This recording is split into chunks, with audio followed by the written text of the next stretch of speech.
Bienvenidos a esta tercera clase de Cuba comunista. Les recuerdo que todo lo que vamos a estar conversando en este ciclo de 10 clases es una serie de hechos y una aproximación a sus causas, una reflexión sobre sus consecuencias. Pero en ningún sentido esta clase tiene el objetivo de sentar una pauta o de decir verdades absolutas. La historia está abierta en su interpretación, pero es necesario que los cubanos, a los cuales se nos ha negado los hechos, a los cuales se nos ha adulterado la historia de nuestro país, podamos reflexionar sobre estos hechos que están documentados, porque nada de lo que yo estoy diciendo carece de documentación, que está documentado no solamente en textos escritos por los mismos cubanos, sino también en textos internacionales, en documentos internacionales. Entonces, esto es una aproximación para conversar, una conversación necesaria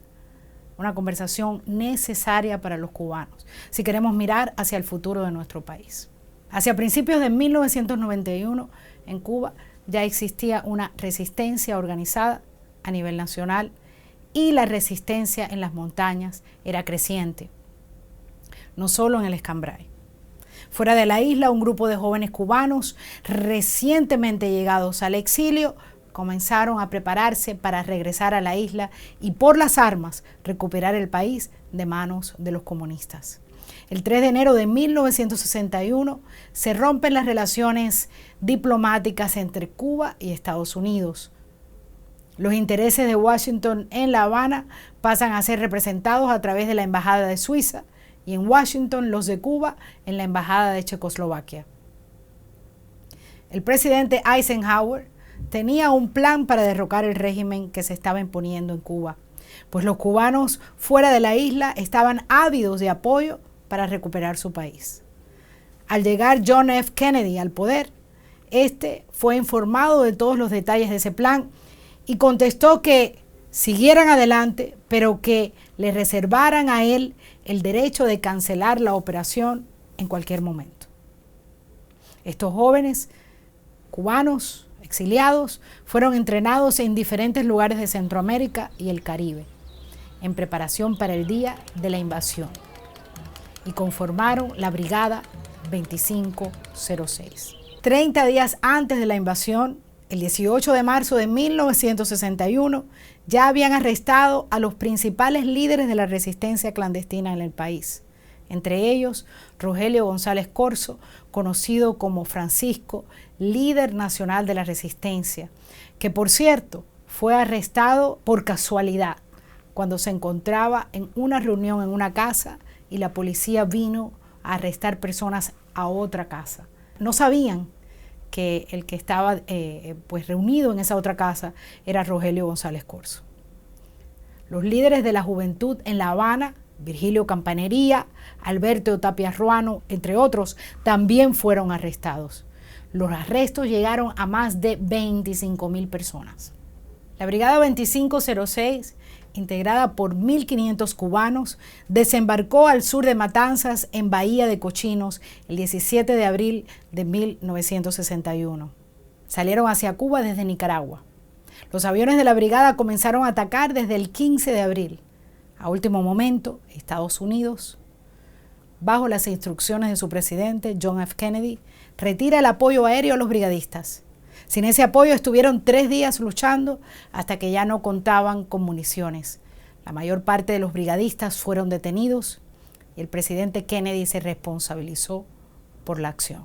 Vamos a compartir con ustedes fragmentos de un documental, Alas de Libertad, que entrevista a varios de los protagonistas y sobrevivientes de este asalto, sobre todo aquellos que estaban en la parte aérea de la brigada. Es indescriptible lo que se siente cuando están matando cubanos.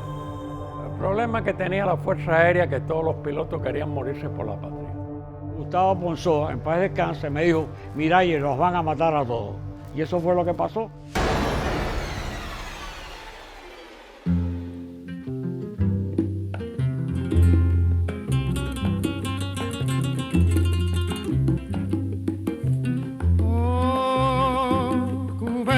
rosa, primorosa, porque sufres hoy tanto quebranto.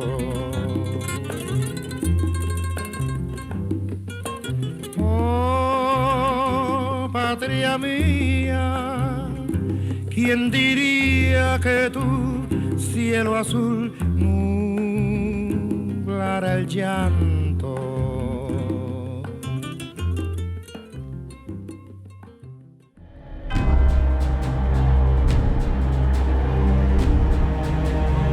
El pueblo de Cuba sabe que el gobierno revolucionario no es comunista.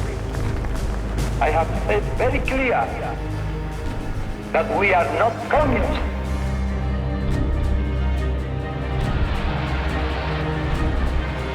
United we go.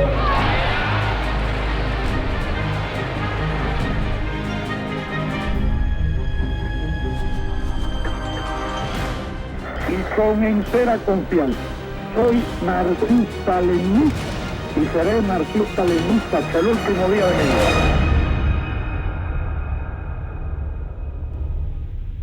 Ya sabíamos en Cuba de que había algo fomentándoselo como la brigada y una invasión y un campamento. Ese plan consistía en crear entre los cubanos un frente revolucionario dirigido por figuras prestigiosas fuera de Cuba.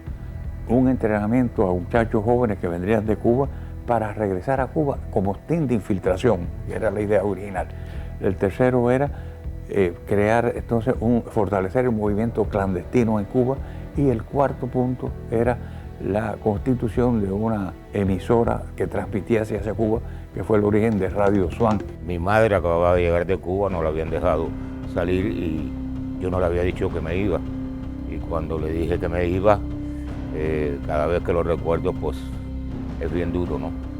Salimos un grupo a medianoche hacia una destinación, un lugar desconocido en aquel momento, que fue después resultado en Yusepa, en la isla de Yusepa. Allí nos encontramos a un grupo de muchachos jóvenes, personas con gran ideal, estudiantes la mayor parte de ellos.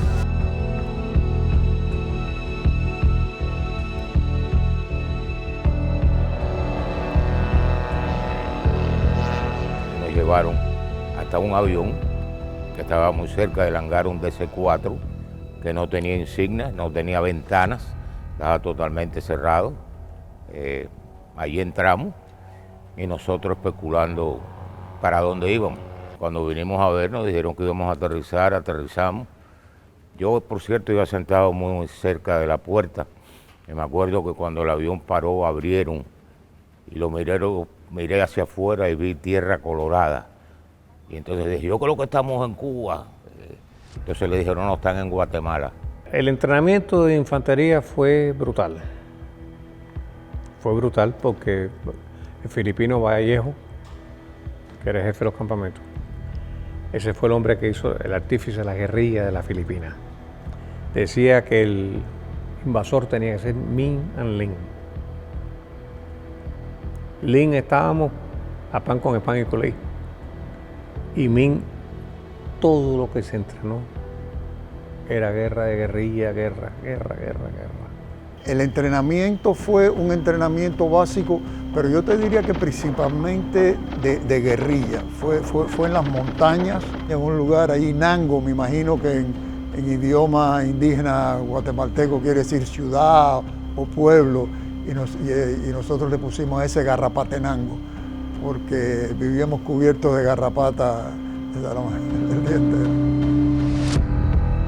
El B-26 lo utilizamos para ir a tirar estampitas de la Caridad del Cobre, revista Bohemia, el periódico El Crisol, en el cual estaba vaticinando que la invasión estaba lista 2 semanas antes de la invasión, con fotografías de nosotros en los campamentos.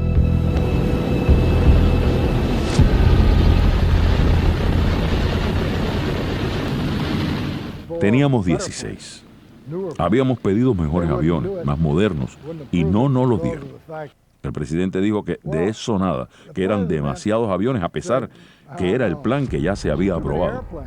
Volamos a Cuba y llegamos Rojas y yo solitos a Cuba, que encendieron el cielo que parecía un arbolito de Navidad. Y nos dijeron que íbamos a tener cobertura aérea.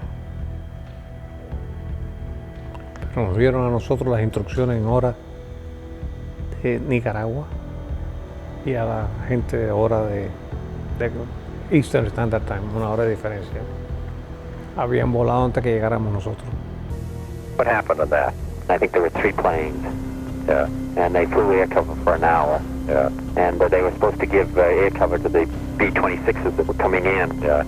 And unfortunately, between all of them, they got the hours mixed up. So the result was that the B-26s came in an hour late and were all shot down. Yeah. Or 2 of them shot down. Yeah. And I think that's probably the ones that had the Americans. Yeah. Entramos bajito, pegado al agua, como a 20, 30 pies. Llegamos al acantilado de Santiago de Cuba. Entramos 5 veces. Quiero que sepas que con 2 que se hagan ya es suficiente. El fuego antiaéreo se puso serio. Gonzalo tira sus fragmentaciones, rompe el hangar de la MOA. Me acuerdo que supuestamente había unos Sea Furies allí. Y entonces yo entro de sur a norte. Veo un B-26 que está en la rampa militar todavía intacto. Le tiro. Cuando entramos en Isla Pino, al amanecer, había un barco que se llamaba el Baire, frente a Isla Pino. Ese barco lo atacamos y lo hundimos. No se hundió completamente porque el fondo ahí es bajo, ¿no? O sea, quedó escorado. No nos tiraron del barco, parece que los cogimos durmiendo o algo, ¿no? Pero mucho más tarde después dicen que nos tiraron de Isla Pino. Vaya, que fue horrible aquello. Nosotros no vimos nada de aquello. Todas las operaciones aéreas se suspendieron por 2 días. Volvimos a volar el 17 de abril. A eso de las 12, 12 y cuarto, el general viene con un papelón así de Washington y dice, los vuelos han sido parados 48 horas. Y le dije, general, aquí se acabó la invasión. El 8 de marzo de 1961, en un esfuerzo por unir las organizaciones políticas, se unen el movimiento 26 de julio, el Directorio Revolucionario 13 de marzo y el Partido Socialista Popular, en lo que se llamó Organizaciones Revolucionarias Integradas, la ORI. En octubre de 1962 se cambia el nombre de la ORI a Partido Unido de la Revolución Socialista de Cuba. Y ya el 3 de octubre de 1965 se constituye el Partido Comunista de Cuba. Este será y es la estructura principal de poder político en Cuba desde ese momento en adelante, organizado de forma piramidal al estilo estalinista, donde la base está conformada por los núcleos del partido, luego los comités municipales y provinciales, más arriba el comité central del partido y arriba de la pirámide el buró político. Luego en la cúpula de la pirámide está el primer secretario del comité central, Fidel Castro, por supuesto. Dentro de la estructura que se muestra en la gráfica que están viendo en pantalla, se puede observar que la máxima autoridad es el primer secretario del partido. Todos los dirigentes de los otros partidos comunistas, de la URSS, de China, de los otros países que habían abrazado el comunismo o a los que se les había impuesto el comunismo, llevan el título distinto, secretario general, etc. Fidel Castro tuvo que ponerse primer secretario.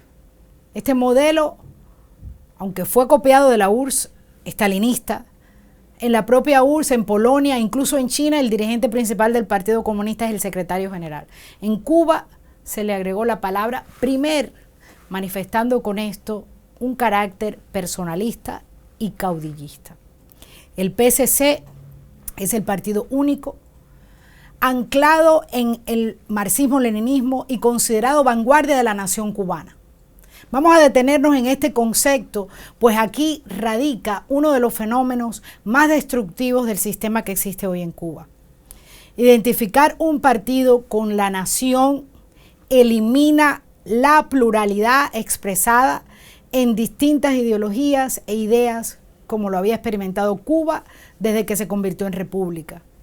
Ni siquiera en las épocas de los gobiernos dictatoriales de Machado o de Batista se pudiera decir que no habían voces y posturas críticas a estos regímenes.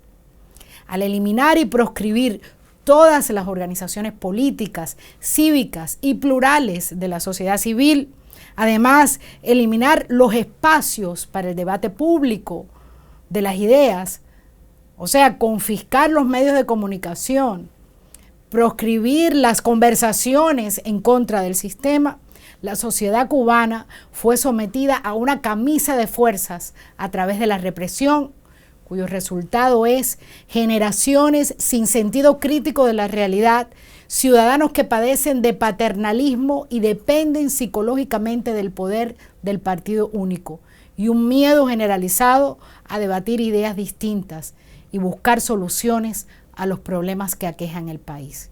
En esto radica uno de los fundamentos del control totalitario impuesto a la sociedad cubana. Y incluso en Cuba se dice, bueno, él es del partido. Bueno, ¿de qué partido, verdad? Preguntaría a alguien que vive en una sociedad libre. En Cuba eso no se cuestiona porque hay un solo partido. Toda sociedad, para avanzar, necesita voces diversas, opiniones distintas, apertura de ideas para lograr la solución de sus conflictos y desafíos. Una sociedad controlada por un grupo reducido de personas y una sola institución está condenada al fracaso.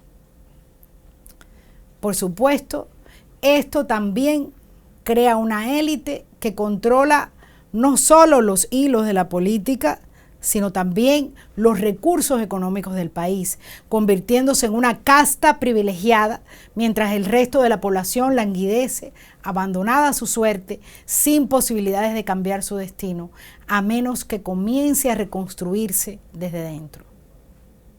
Durante el proceso de instauración del totalitarismo en Cuba, Castro va eliminando voces disonantes con su política y planes de control totalitario. Las pugnas con ciertas facciones de los comunistas resultan en la expulsión primero de la ORI de Aníbal Escalante, uno de los más antiguos líderes del Partido Socialista Popular.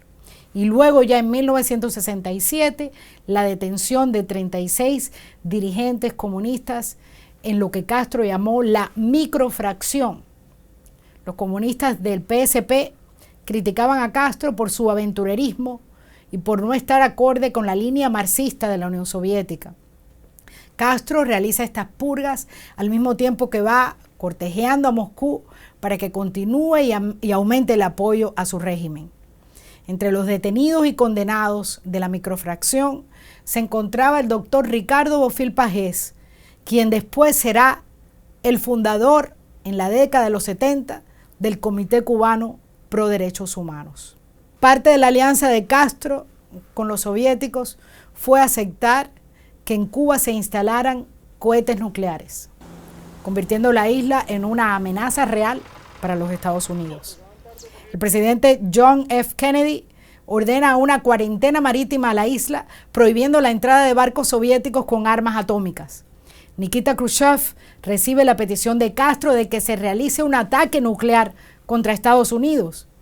La crisis de octubre, desarrollada entre el 16 y el 28 de octubre de 1962, casi originó una guerra nuclear cuyo vórtice era Cuba. El conflicto se resuelve a través de negociaciones secretas entre Estados Unidos y la Unión Soviética, expresadas en el pacto Kennedy-Khrushchev, discutido por Robert Kennedy con el embajador soviético Anatoly Dobrynin en la noche del 27 de octubre de 1962, y donde acuerdan que la Unión Soviética retiraría los cohetes de Cuba con supervisión de la ONU, a cambio de la promesa de que Estados Unidos no invadiría la isla. En un acuerdo secreto, además, los Estados Unidos se comprometen a eventualmente remover los misiles ubicados en Turquía. La Unión Soviética observaba con reservas las incursiones bélicas de Castro en América Latina y África, iniciadas desde abril de 1959 en Panamá primero, luego República Dominicana, Venezuela, Colombia, Argelia, el Congo y Bolivia.